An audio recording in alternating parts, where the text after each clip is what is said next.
Hey everybody, it's Karen McDermott Rolfe, Independent Advisor with Creative Memories, and I am back with my monthly technique layout and challenge.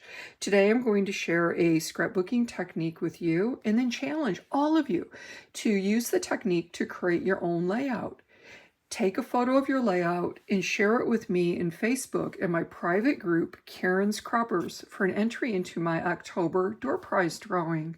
When you're in Karen's Croppers, go to the album section and look for the album titled Technique Tuesday number 75.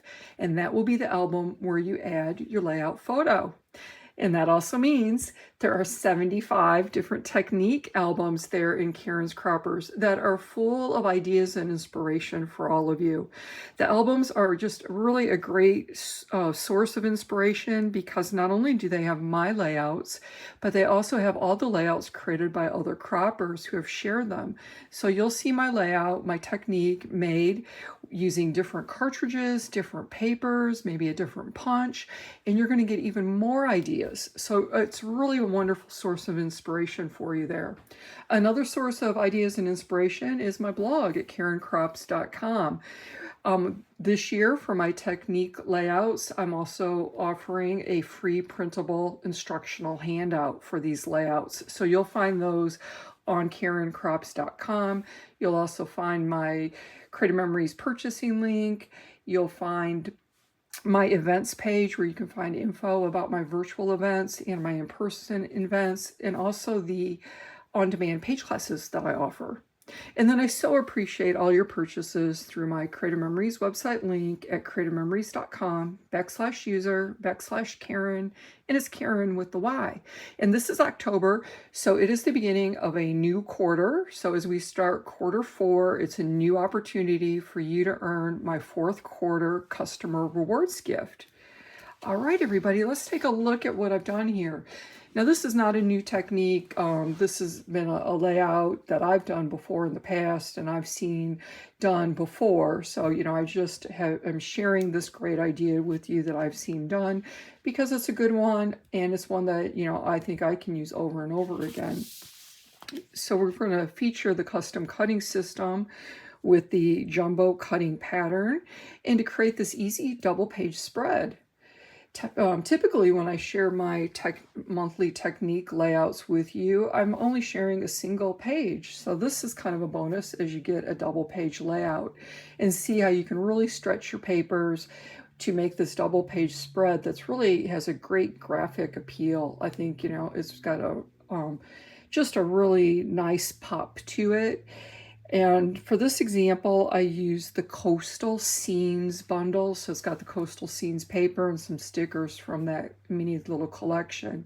Now those scenes bundles, there were several of those. They came out earlier in the summer, and they were an item that sold out quickly. So there were several of them: the coastal, the prairie, the mountain, the Pacific, the desert, the beach. I think I named them all. So hopefully you were able to get one or two of those if they interest you, because they really were really great collections for travel or for those that live in a geographical area that might have been covered by these scenes bundles. So this was the Coastal Scenes that had this great sailboat paper. Okay, so I'm going to recreate the layout now using our Grateful Harvest collection. And it's kind of a nice layout because you really don't need too many papers. You are going to need 2 sheets of a coordinating or contrasting cardstock to use as your backgrounds. So I've selected the new caramel cardstock. Isn't this a lovely shade of brown? It's so nice to have this kind of medium tone. We've had the hot fudge cards, the dark brown hot fudge for a while. We had the craft color that has now come and gone. We have beige, but it's really nice to have this medium kind of brown color now. And then I've selected these 2 sheets from the Grateful Harvest collection. This sheet is from the designer paper, and we're only going to use the one side here with the graphic print. So this could be a good layout to use when you have a busier print, okay? because, you know, we usually typically say when you have a busy print to use it in small doses. So the way that we're going to use it is going to give you some tonal areas so your photos can really pop on this layout. Okay, so this one's kind of busy, a little bit busy with a lot of different pattern. And then I also selected this sheet from the Grateful Harvest tone-on-tone papers that were in the plaid on one side and then a tonal print on the back side. So this second sheet that you look for is you're going to use both sides.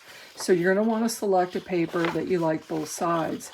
So I'm going to use the plaid here as the predominant side, but I'm also going to use a little bit of that back side to mat it, okay? And you can see that really well here with my first layout, where my double-sided paper was the striped paper, and then on the back side of it, it had a tonal red plaid. So I get a little bit of that red plaid as my mat on my strip, and then I get the nice stripes.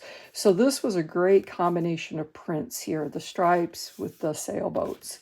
And I think that I've done that here with this layout too. We've got the nice plaid, and we're gonna go pair it here with this pretty print, okay?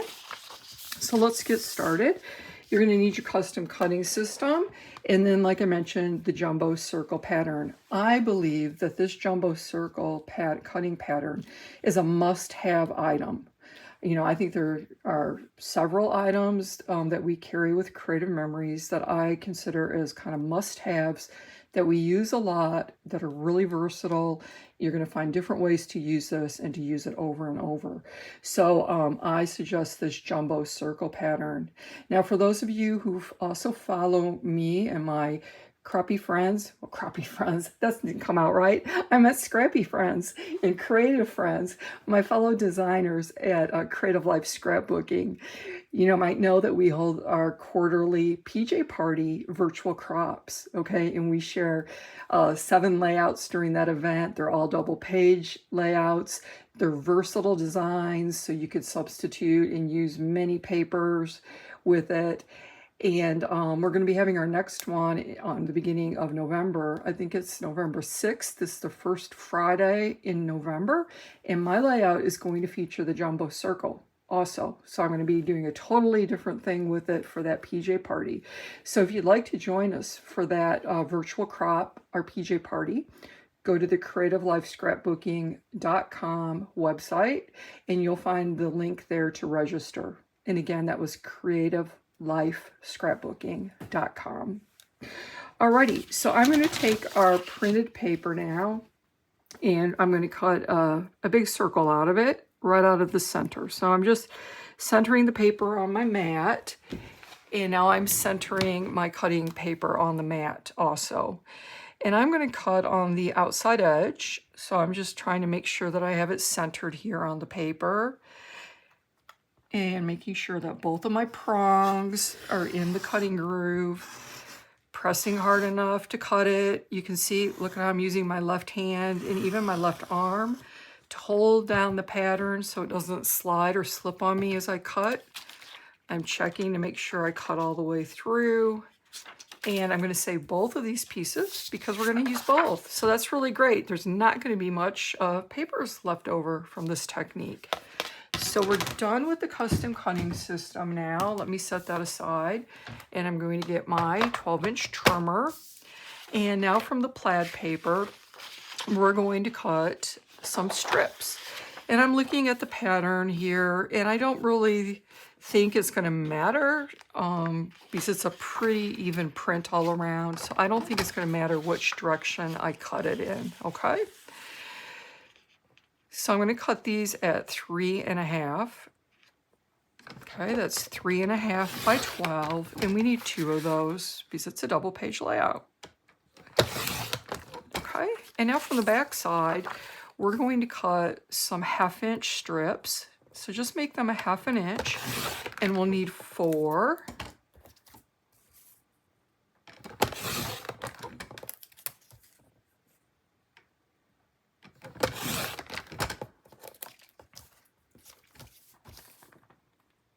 And 4. So this will be the only paper that we have left over. Not too bad.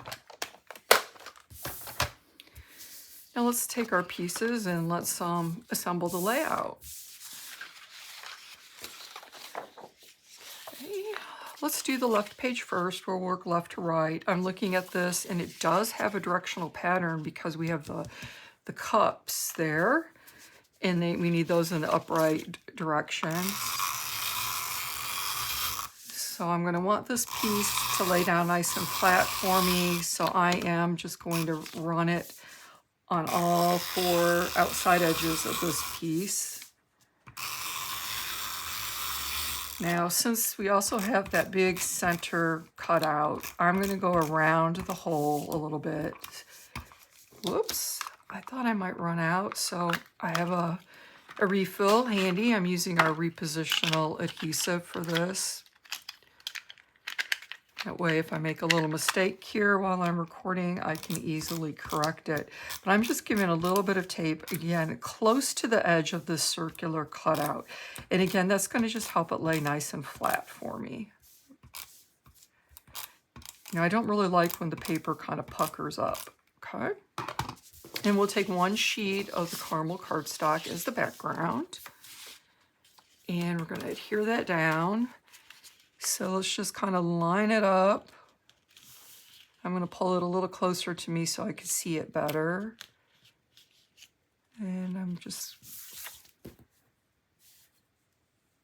going to look here. Since it needs to fit on here pretty perfectly, you know, I need to make sure I'm getting it on straight so it covers all the edges. And I really, really don't want to have to pull it up after it's down because, you know, that kind of puckers up the paper. But I'm going to have to do that. It's a little unwieldy sometimes, you know, especially with the, let me work from the bottom. Maybe I can see it better. That'll be easier for me. The repositional adhesive on it makes it real sticky. So then it kind of just starts sticking down before I'm ready for it to stick down. Does that make sense? There we go. Now I do notice that there's a little bit of the cardstock showing on this edge. So I'm just going to get my trimmer and I'm going to just trim off. This is like a hair. It's not very much at all. You know, we have that allowable difference in the 12 by 12 sizing of our paper and cardstock, where, you know, might not quite be 12 inches. It might be a smidge bigger or smidge smaller. And that's just part of the manufacturing process. It's kind of frustrating for us. I say this all the time when this happens, but it is what it is, right? And we just have to make it work. So, and since I'm cutting through 2 layers of paper, so what happened and why I'm cutting again is I didn't press hard enough that first time. I kind of only went through the top layer of paper, but I needed to press extra hard to cut that cardstock underneath. So you can see that second time I went over it again and I just took a sliver off. Like I said, about a hair, real sliver, because I really, you know, I want to keep the basic dimension of that 12 by 12 size. Okay. And now we're going to take our other circular piece and our second sheet of the caramel cardstock, and I'm going to adhere this one, and this will be the right side of the layout. And again, I am putting the adhesive just on the edge, so those edges lay nice and flat for me. And I do not need any adhesive in the center of this piece. Just putting it on the edge is going to be plenty of adhesive to hold this down. And remember, over time, our repositional adhesive gets more tacky and really becomes kind of permanent. Or it becomes less tacky, I'm sorry. It becomes less tacky and more permanent, harder to get off as time goes by. So like right now when you're crafting, if you put it on, you saw how easy it was for me to pull it up off of here. But if I came back even a week from now and wanted to pull these up, it will be a little bit harder to do. Come back a month from now, it's going to be even harder. Come back a year from now, want to pull it up, it'll be really almost impossible to get it up without tearing the paper. Okay. So I'm just kind of going around it, making sure it's laid nice and flat. And there we have the base of our layout. So super easy technique, right? Great graphic appeal. And now I've got my pieces that I'm going to put in the middle. And we need to mat those. So what I'm going to do is I'm going to just put some repositional adhesive on the back sides of my strips.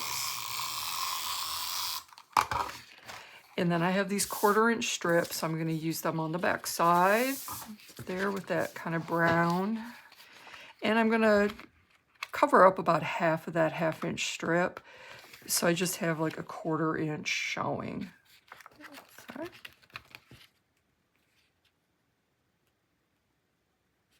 And that looks fairly straight. And I'll do another one.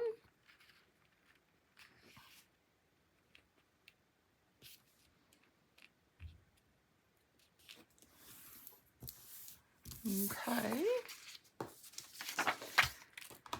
And then my second strip, again, putting that adhesive on the edge of the panel. I find it's a lot easier to put the adhesive on the larger piece than it is on the smaller pieces. And now I'm going to do the same thing, just covering up about half of that strip. So you have about a 1/4 inch showing. So we've got this 1/4 inch mat.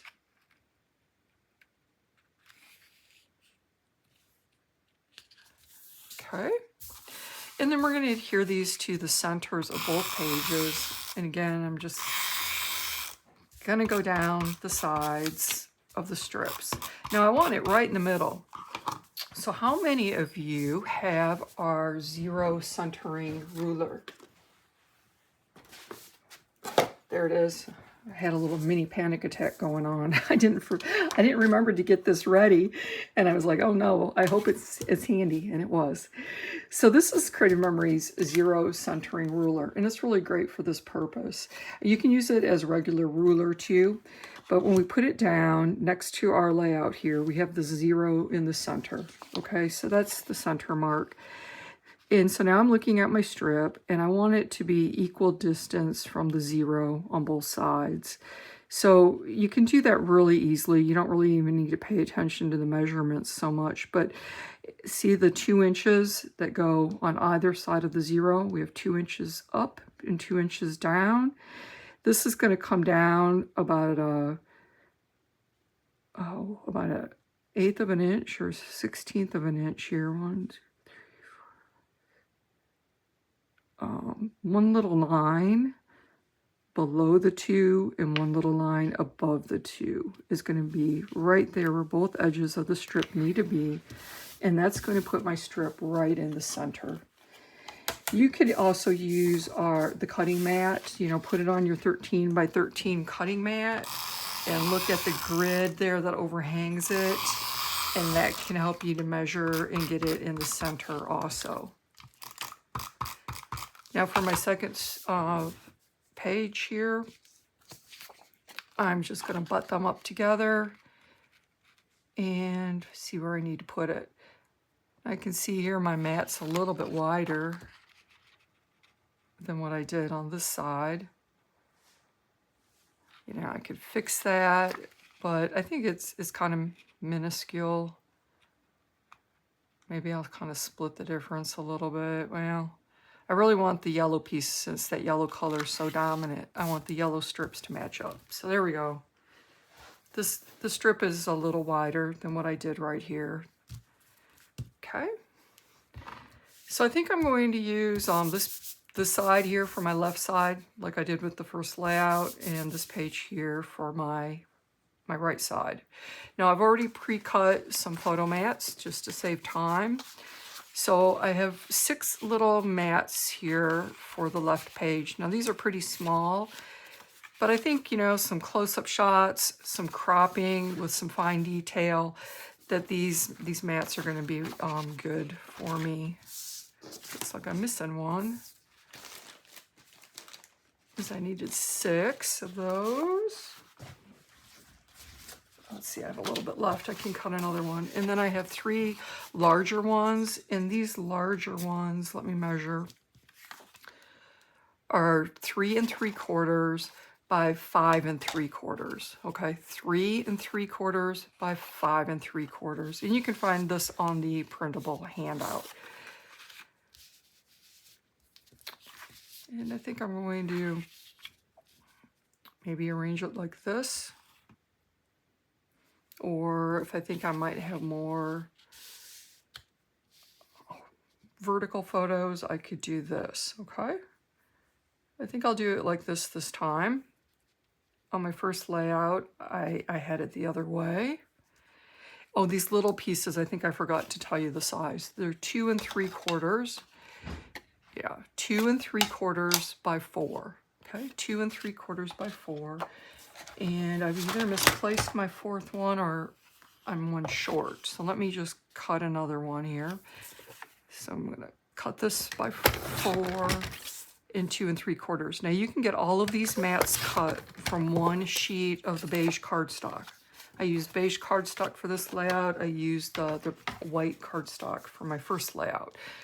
But you can cut all the mats from one.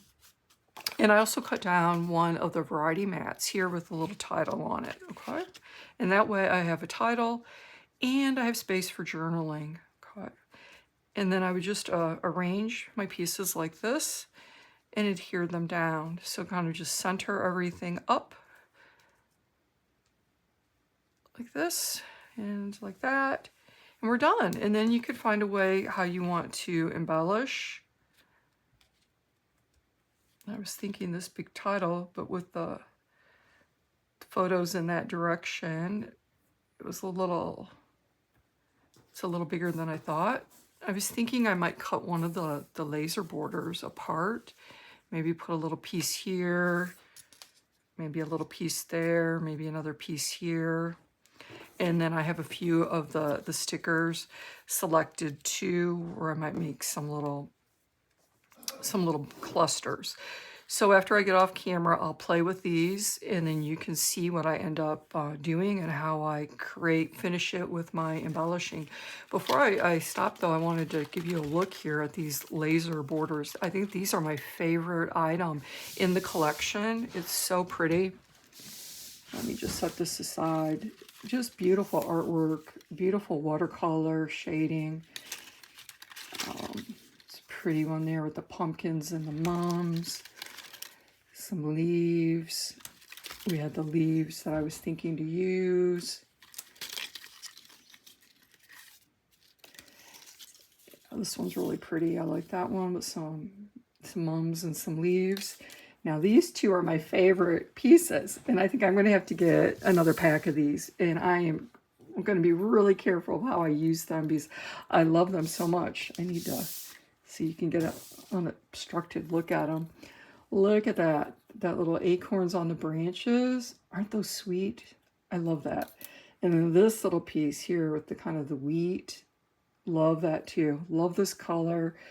Love these delicate little pieces. So I need to figure out a really good layout to use those on. So let's take a look here again at how I finished my first layout, give you some ideas for embellishing. Now with these coastal collections, it only came with stickers. There were no embellishments, no mats, no laser borders, so I only had stickers to use. So this is what I did. I put a sticker here, I put a little cluster here, another little cluster here, and the title up there. And then I can use, one of these mats here for journaling, one of these small pieces. All right, everybody, that is it for today. Thanks so much for watching. I hope you give this technique a try, and I cannot wait to see all of the different versions that are shared. This is an easy one, you guys. Last month was easy, but not many people gave it a try. So I hope you try it because it is a great technique. But I think this one should get a lot of participation because it is making a double page layout, and it's a pretty quick and easy layout to do. Alrighty, thanks again for watching. I appreciate it. Bye-bye.